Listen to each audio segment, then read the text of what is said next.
This is a dark day in the history of Tamil Nadu. 39 innocent lives have been lost in yesterday's political rally. Highly unprecedented. Women, children, elderly and men alike. 39 lives have been lost. Kids as young as 2 years old, 4 male kids, 6 female kids, 13 men and 17 women have lost their lives in yesterday's absolutely devastating tragedy that's coming in from Karur.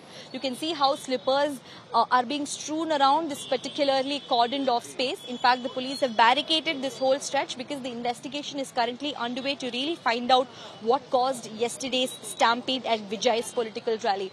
You can see how there are so many water bottles, chappals, TVK flags and shawls just being splattered across this entire stretch of road.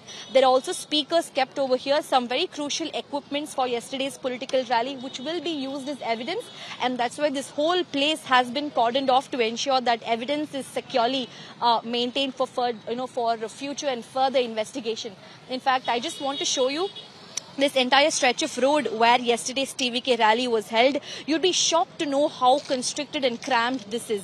This road, already very small, is a two-way road. It's a road that's been divided as a two-way stretch, making it all the more difficult and narrower and cramped for passers-by. One can only wonder and be shocked as to how is it that the police department even gave permission in the first place to have rally in a road as constricted and small as this particular road. In fact, Vijay had also incidentally mentioned in one of his previous rallies that every time when he seeks for a political rally venue, the government and the police department deliberately gives him a narrow and a constricted space. Every time when he asks for a free space where public can stand freely and peacefully and attend the rally, the government every time gives him a narrow, cramped, constricted space. Is the kind of allegation that Vijay had put forth in one of his previous rallies. And rightfully so, you can see how narrow this particular stretch of road is. I just want to highlight to you the lapses of the government and the lapses of TVK, because the onus viewer lies on both parties. It's not just the government, it's not just the TVK, it's both of them together. Number one, lapse of the government. Why is it that permission was being granted despite aware that a large crowd would come for actor turned Neta Vijay? Number two, was there an intelligence failure?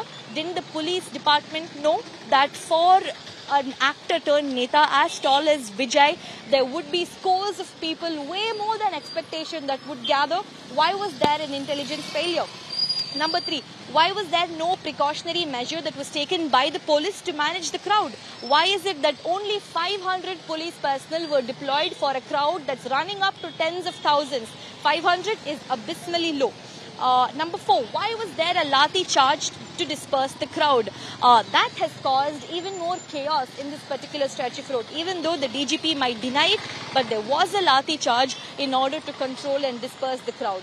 I'm just going to highlight to you next the lapses on part of TVK as well.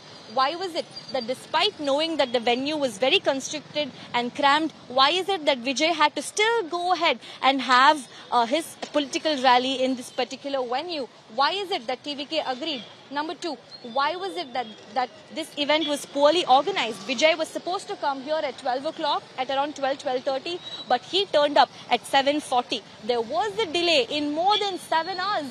Why was there this delay? Vijay has to answer this question, and that explains how poorly organized this particular event was. Why is it that no TVK volunteers were deployed in order to extend a helping hand to the police department?